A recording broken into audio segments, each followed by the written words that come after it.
नमस्कार, मैं हूं आपके साथ शिखा ठाकुर। हमारे खास प्रोग्राम क्या कहते हैं नरेंद्र मोदी में आज आपको सुनवाएंगे पीएम मोदी का वो ऐतिहासिक भाषण जो उन्होंने 9 फरवरी 2019 को असम के अभिन्न गांव में दिया। अपने भाषण में प्रधानमंत्री ने कहा कि हमारी कोशिश है कि हम उत्तर पूर्व की अर्थव्यवस्था को हर तरह से मजबूत करें। इसी कोशिश में हम नॉर्थ ईस्ट की कनेक्टिविटी को सुधार रहे हैं और जो योजनाएं वर्षों से अधूरी है उनको ईमानदारी से पूरा करने की कोशिश हम कर रहे हैं। आज नॉर्थ ईस्ट के विकास में नया इतिहास जुड़ रहा है। थोड़ी देर पहले ही असम और नॉर्थ ईस्ट के विकास से जुड़े हजारों करोड़ के प्रोजेक्ट्स का लोकार्पण, उद्घाटन और शिलान्यास किया गया है। विकास के ये काम तभी हो पा रहे हैं जब हमारे ऋषियों ने, मुनियों ने, बलिदानियों ने, शहीदों ने हमें जो रास्ता दिखाया है उस रास्ते पर चलने का हमने ठाना है। श्रीमंत शंकरदेव, माधवदेव, अजान फकीर, स्वर्गदेव चावलुंग, सुखाबा जैसी विभूतियों को मैं आज इस धरती से नमन करता हूं। इस धरती के महान सपूत जनरल वीर लाचित बरफुकन जी की बहादुरी के किस्से यहां के कण कण में रचे बसे हैं।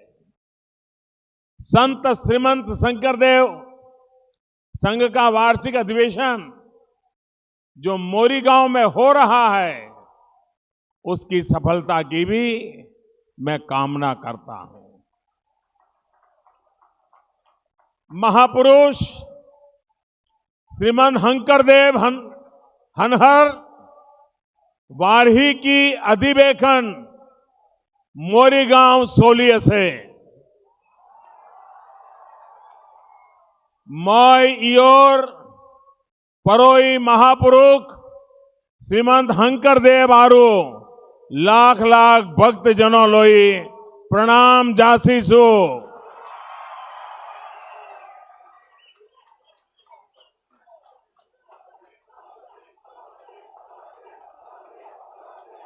साथियों, मैं भारत रत्न डॉक्टर भूपेन हजारिका को भी अपने श्रद्धा सुमन अर्पित करता हूं।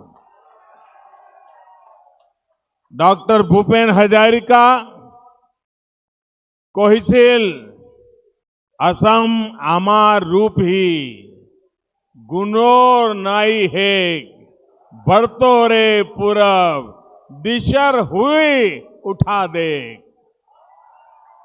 मोई प्रचुर हमपद आरु हम भावना मई असमी आई लोई आई मुहूर्तद गंभीर प्रणिपात जनाइशे हो। साथियों, भूपेंदा ने असमिया भाषा और संस्कृति को देश और दुनिया तक पहुंचाने में अहम भूमिका तो निभाई, वंचितों और शोषितों के लिए भी वो आवाज बुलंद करते रहे। भूपेंदा के सुरों ने ब्रह्मपुत्र के इर्द गिर्द बसने वालों के जीवन में नई चेतना का संचार किया, तो साथ ही गंगा के विस्तार में फैली मानवता को भी जगाने का प्रयास किया। साथियों, असम और देश के लिए, समाज के लिए अपने गीतों से, अपने सुरों से जिस महान व्यक्तित्व ने इतना योगदान दिया, वंचितों, पीड़ितों और शोषितों के लिए समर्पित भारत के उस सच्चे राष्ट्र रत्न की पहचान करने में दशकों की देरी हो गई। हम सभी को खुशी होती अगर भूपेंद्र जीवित होते और अपने हाथों से भारत रत्न का सम्मान ले पाते, लेकिन ये संभव नहीं हो पाया। इसके लिए जिम्मेवार कौन है? ये निर्णय आपको करना है। साथियों, आज मुझे असम के एक और महान सपूत गोपीनाथ बारदोलोई की उनकी भी याद आ रही है, जिनको सच्ची श्रद्धांजलि देने के लिए, भारत रत्न देने के लिए भी असम को दशकों श्रद्धेय अटल बिहारी वाजपेयी जी का इंतजार करना पड़ा।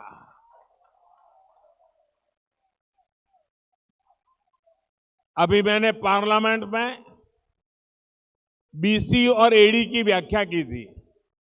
परसों सुना होगा आपने। बीसी और एडी यानी बीसी का मतलब है बिफोर कांग्रेस और एडी का मतलब आफ्टर डायनेस्टी। ये बीसी और एडी का ही गौरवगान करने का वालों से मैं आज यहां पूछना चाहता हूं कि आखिर आपने भारत के सच्चे रत्नों को न पहचानने का कटील खेल दशकों तक क्यों खेला? आखिर ऐसा क्यों रहा कि कुछ लोगों के लिए जन्म लेते ही उनके लिए भारत रत्न रिजर्व हो जाता है, तय हो जाता था, और देश के मान सम्मान के लिए जिन्होंने जीवन लगा दिया उनको सम्मानित करने के लिए दशक बीत जाते थे। इसका जवाब असम सहित भारत का कोना कोना मांग रहा है। आज मुझे गर्व है कि भारतीय जनता पार्टी की सरकार के समय ही असम के दो सपूतों गोपीनाथ बरदोलोई और भूपेन हजारिका को भारत रत्न देने का काम, वो पवित्र कार्य करने का अवसर हमें मिला है। साथियों, जो लोग अपने नायकों को भूल गए, वो लोग नॉर्थ ईस्ट के, असम के विकास को भी भूल गए थे। यहां बैठे अनेक साथियों को वो चर्चाएं भली भांति याद होगी जब अखबारों में neglected paradise, the neglected state of the nation, ऐसी हेडलाइनें छपा करती थी। यहां के लोगों की शिकायत रहती थी कि कोलकाता के पूर्व में कोई रहता भी है या दिल्ली वाले भूल जाते हैं। मेरे भाई और बहनों, अब आज अखबारों में क्या खबरें आती हैं ये भी याद रखिए। Infra push in north east, digital push in north east, किसी राज्य में पहली बार रेल कनेक्टिविटी, कहीं पर पहली बार हवाई कनेक्टिविटी, गांवों में पहुंच रही बिजली, बरसों से अधूरे देश के सबसे लंबे रेल रोड ब्रिज का लोकार्पण, अब ऐसी खबरें अखबारों में आती है। भाइयों और बहनों, कुछ दिन पहले जो अंतरिम बजट पेश किया गया है उसमें भी नॉर्थ ईस्ट के विकास के लिए हमारी निष्ठा का पता चलता है। इस बजट में केंद्र सरकार ने असम सहित पूरे नॉर्थ ईस्ट के लिए 21% से अधिक बजट की वृद्धि की है। इसके अलावा सरकार ने 5 लाख रुपए तक की आय वालों को टैक्स से जो छुट्टी दी है, उससे भी उत्तर पूर्व और असम के लोगों को बहुत फायदा हुआ है। मुझे हमारे मुख्यमंत्री जी बता रहे थे कि असम में बड़ी संख्या में नौजवान अब टैक्स के दायरे से ही बाहर हो जाएंगे, उनको टैक्स देना ही नहीं पड़ेगा। वैसे भाई और बहनों, इस बार चर्चा तो असम सरकार के भी बजट की बहुत हो रही है। असम के विकास को नई ऊंचाई देने वाले इस बजट के लिए मैं असम सरकार को और असम के नागरिकों को बहुत बहुत बधाई देता हूं। साथियों, नॉर्थ ईस्ट और असम के विकास के लिए, यहां के सम्मान के लिए अपने समर्पण को जारी रखते हुए आज अनेक परियोजनाओं का उद्घाटन और शिलान्यास किया गया है। नुमलीगढ़ में bio refinery, north east gas grid, Barauni Guwahati प्राकृतिक gas line, Hollong modular gas processing plant का उद्घाटन और एलपीजी स्टोरेज वेसल, ये तमाम प्रोजेक्ट असम को ऑयल एंड गैस का एक बड़ा हब बनाने वाले तो है ही, देश की अर्थव्यवस्था को भी नई ताकत देने वाला है। चाहे वो बायोफ्यूल का प्रोजेक्ट हो या फिर बरौनी तक जाने वाली गैस पाइपलाइन, एक क्लीन फ्यूल और क्लीन एनर्जी बेस हमारी अर्थव्यवस्था के संकल्प को और मजबूत करती है। भाइयों और बहनों, हमारी कोशिश है कि हम उत्तर पूर्व की अर्थव्यवस्था को हर तरह से मजबूत करें। इसी कोशिश में हम नॉर्थ ईस्ट की कनेक्टिविटी को सुधार रहे हैं। चाहे बोगीबिल का पुल या फिर भूपेन हजारिका पुल, हम वर्षों से अधूरी योजनाओं को ईमानदारी से पूरा करने की कोशिश कर रहे हैं। आज मुझे ब्रह्मपुत्र नदी पर उत्तर और दक्षिण गुवाहाटी को जोड़ने वाले पुल के उद्घाटन का अवसर मिला है।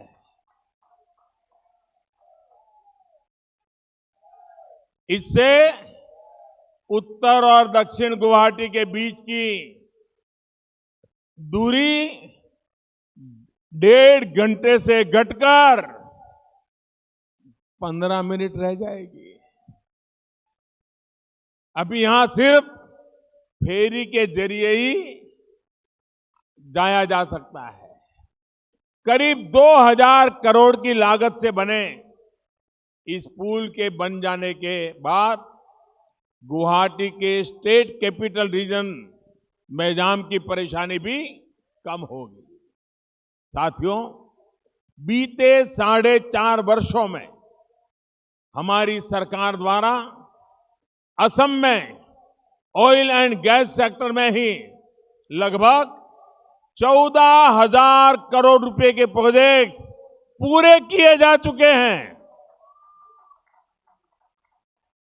14,000 करोड़ रुपए के प्रोजेक्ट लगभग 9,500 करोड़ रुपए के प्रोजेक्ट पर आज तेज गति से काम आगे बढ़ रहा है।